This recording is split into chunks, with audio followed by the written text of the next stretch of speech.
आप देख रहे हैं इंडिया न्यूज़ का डिजिटल प्लेटफॉर्म। आपके साथ मैं रचना बंसल। G20 समिट सफलतापूर्वक ख़त्म हो गया है और उसकी चर्चा सिर्फ हिंदुस्तान में नहीं बल्कि ओवरऑल पूरे वर्ल्ड में हो रही है। दुनिया के कई देशों की निगाहें इस पर थीं। G20 के 20 सदस्य तो शामिल हुए ही थे, 9 और बाकी देशों को यहाँ न्योता दिया गया था और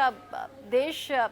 ही इस पर टकटकी लगाकर नहीं था बल्कि दुनिया के कई देशों ने इस समिट को देखा, सराहा और भारत की अध्यक्षता की तारीफ भी की। लेकिन कुछ तस्वीरें हैं जो लोगों का ध्यान खींचने के लिए काफ़ी रहीं। कुछ तस्वीरें जो बताती हैं बॉन्डिंग, कुछ तस्वीरें जो बताती हैं दो देशों के बीच की घनिष्ठता, और जो सबसे ज़्यादा चर्चा में रही इन तस्वीरों में जो बाइडेन प्रधानमंत्री नरेंद्र मोदी के बीच की वो बॉन्डिंग, किस तरीके से मिलते हैं, हैंडशेक करते हैं, कंधे पर हाथ रखते हैं, हग करते हैं, हंसते मुस्कुराते हुए चलते हैं, और राजघाट की वो तस्वीरें जब विश्व की त्रिशक्ति प्रधानमंत्री नरेंद्र मोदी, अमेरिकी राष्ट्रपति जो बाइडेन, ब्रिटेन के पीएम ऋषि सुनक तीनों आगे चल रहे थे और एक तरीके से ऐसा लग रहा था कि बाकी जो लीडर्स हैं उन्हें लीड करते हुए आगे चल रहे हैं। वो तस्वीर बहुत ही आई कैची तस्वीर थी और लोगों का ध्यान भी अपनी तरफ उन तस्वीरों ने खींचा। लेकिन एक तस्वीर जिसको लेकर बात अब G20 समिट के बाद भी हो रही है। यूँ तो सभी विदेशी मेहमान जो कि आए थे वो अपने अपने देश लौट गए हैं, लेकिन जस्टिन ट्रूडो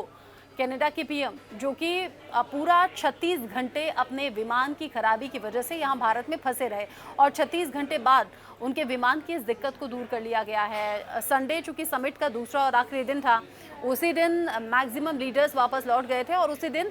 जस्टिन ट्रूडो को भी वापस जाना था अपने विमान से। लेकिन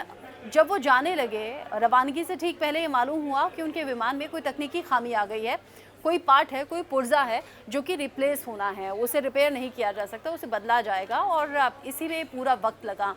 अब फजीहत सिर्फ इस बात को लेकर हिंदुस्तान में नहीं हो रही है बल्कि जो कनाडा की मीडिया है वो कह रही है कि भाई ये फजीहत हो गई है, दूसरे देश में जा रहे हैं, विमान वहाँ आपका ख़राब हो गया है और ये बेइज्जती इसलिए भी ज़्यादा है क्योंकि ये पहली बार नहीं हुआ है, इससे पहले भी इस तरह की घटनाएं सामने आ चुकी हैं।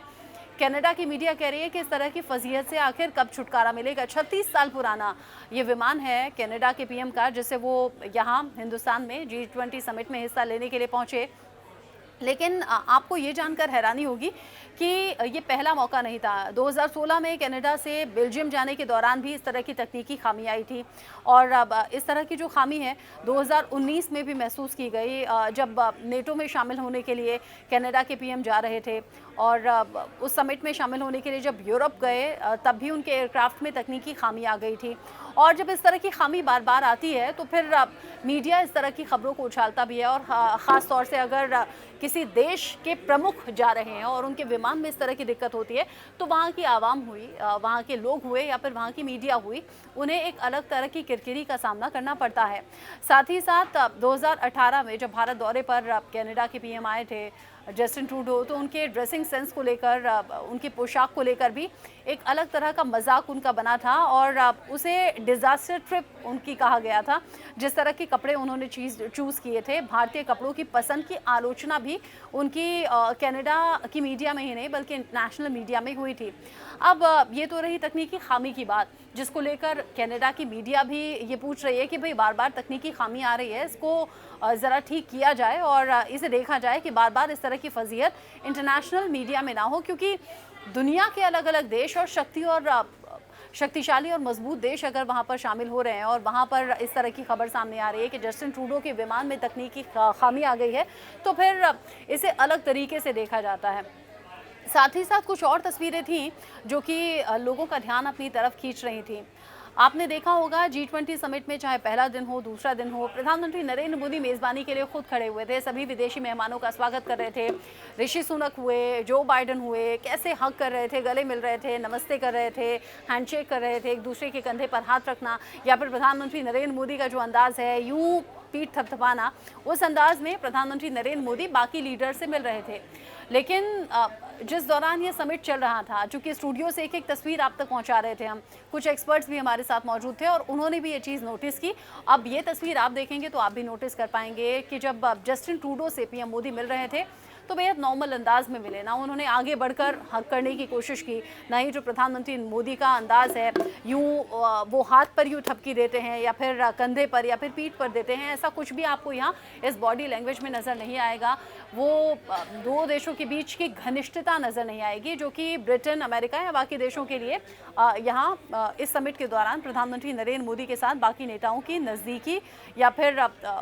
उनकी बॉन्डिंग बताती है। अब ये तो रही G20 समिट में सामने आने की बात, शामिल होने की बात या फिर वापस लौटने पर विमान में खराबी की बात। लेकिन जस्टिन ट्रूडो के साथ इस तरह का बर्ताव क्यों हुआ या फिर क्यों उतनी घनिष्ठता नज़र नहीं आई, ये पहले से तय माना जा रहा था। कनाडा में जो खालिस्तानियों के रूप में आतंकवादी हैं और जिस तरीके से वहाँ पर घटनाएं सामने आती हैं, भारत विरोधी गतिविधियों में जो लोग शामिल रहते हैं, उसको लेकर कनाडा के पीएम कुछ सख्ती दिखाएं। ऐसी बातचीत के दौरान भी प्रधानमंत्री नरेंद्र मोदी ने भारत की तरफ से इस पॉइंट को उठाया, जिस पर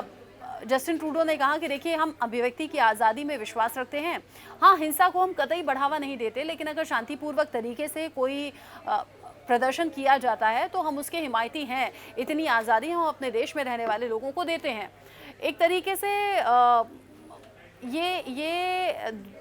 दो तरह का बयान है। एक तरफ आप ये भी कह रहे हैं कि हाँ, हम ऐसे लोगों का विरोध करते हैं जो कि हिंसा फैलाते हैं और जो हिंसा अलग अलग तरीके से वक्त फैली भी है। भारत विरोधी गतिविधियाँ या फिर तिरंगे का अपमान करना, ऐसी कई तस्वीरें हैं जो अलग अलग मौक़ों पर आई हैं और यही कुछ ऐसे मुद्दे रहे जो कि प्रधानमंत्री नरेंद्र मोदी और जस्टिन ट्रूडो के बीच में बातचीत के दौरान उठाए गए हैं। हालांकि जस्टिन ट्रूडो ने यहाँ पर ये भरोसा दिया कि इस तरह की घटनाओं को बर्दाश्त नहीं किया जाएगा, लेकिन साथ ही साथ उन्होंने दूसरी बात ये कह दी कि हमारे देश में अभिव्यक्ति की आज़ादी है और हर किसी को अपनी बात कहने का अधिकार है शांतिपूर्वक तरीके से।